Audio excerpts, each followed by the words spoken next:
আমি লাউর খাল দিয়ে আর মসুরি ডাল দিয়ে একটা ভরা বানাবো। এটা আমি সেদ্ধ করে নিব, ধুয়ে পরিষ্কার করে নিচ্ছি।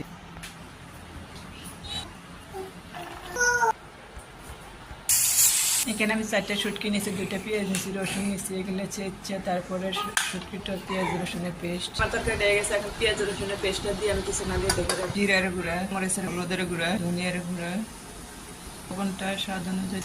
তরকারি হয়ে গেছে, চামচ ময়দা দিয়ে দিলাম, চাউলের গুঁড়াটা নাই তাই ময়দা দিয়ে দিলাম। আমি পেঁয়াজ, মরিচ, ধনেপাতা, রসুন দিয়ে দিই, গুলো একসাথে আমার গুঁড়াগুলো ভালো হয়ে গেছে, আমি উঠিয়ে নিব, ওগুলো বানিয়ে নিব আমি।